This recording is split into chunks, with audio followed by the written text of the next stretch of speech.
हार नहीं मानूंगा, राह नहीं छोड़ूंगा। हार नहीं मानूंगा, राह नहीं छोड़ूंगा। काल के कपाल पे लिखता हूँ, मिटाता हूँ, गीत नया गाता हूँ। ये पंक्तियाँ अटल बिहारी वाजपेयी जी गुनगुनाया करते थे। और पता नहीं वो तो हमारे इतने आदर्श रहे हैं कि उनकी बातों को हमेशा दिल से बनाया के बैठते हैं।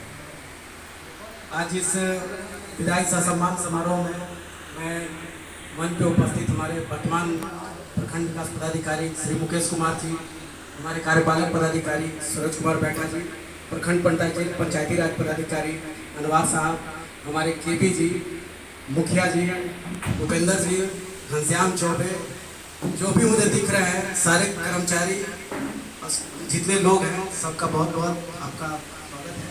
बहुत बहुत स्वागत है आप सबों का। 12 अगस्त 2020 को मैंने यहाँ पे अपना पदभार संभाला था प्रखंड विकास पदाधिकारी के रूप में, और काफ़ी समस्याओं को झेला, चाहे वो कोरोना हो, बाढ़ हो, सबको झेलते हुए आगे बढ़ा। आज विशेष नहीं कहूँगा, पूर्व में ही बातें हो चुकी है, आप लोगों से रूबरू हो चुका हूँ। आज मैं बस इतना आप लोगों के बीच ये कहना चाहता हूँ कि प्रखंड एक यूनिट के रूप में होता है, और हम लोग सरकार के द्वारा बैठाए गए यहाँ नुमाइंदे होते हैं जो सरकार की योजनाओं को धरातल पर पहुँचाने का काम करते हैं। और ये काम अकेला सिर्फ प्रखंड विकास पदाधिकारी या अन्य पदाधिकारियों का नहीं होता है, बल्कि ये पूरे प्रखंड के जितने कर्मचारी, जितने स्टाफ, जितने पदाधिकारी होते हैं, सब मिलके जब एक साथ चलते हैं तो वो कारवां आगे बढ़ता है। तो मैं आप सबों का, यहाँ के जितने हमारे स्टाफ हैं, जितने कर्मचारी हैं, सबको मैं बहुत बहुत धन्यवाद देता हूँ। आप लोगों ने जितनी मदद की है, जितना सहयोग किया है, आप लोग के सहयोग के बिना शायद ये संभव नहीं था।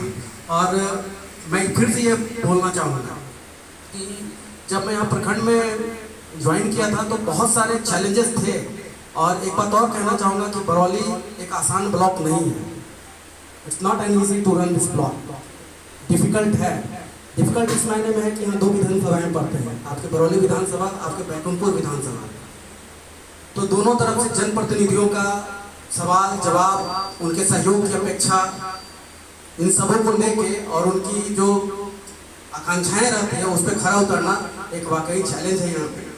लेकिन कहते हैं कि आप लड़ के फिर के किसी चीज़ को नहीं जीत सकते हैं, लेकिन उसको टेबल टॉप करके जीता जा सकता है। बहुत सारी समस्याओं का समाधान मैंने ऐसे ही किया, जब कभी ऐसा लगा कि अब दुविधा में पड़ रहा हूँ या फिर बातें उलझ रही है, तो जनप्रतिनिधि के सहयोग से या ही अपने ही लोगों के सहयोग से उस मामले को हमने टेबल पर लाया और लोगों के साथ बैठ के ही उसका समाधान करवाया।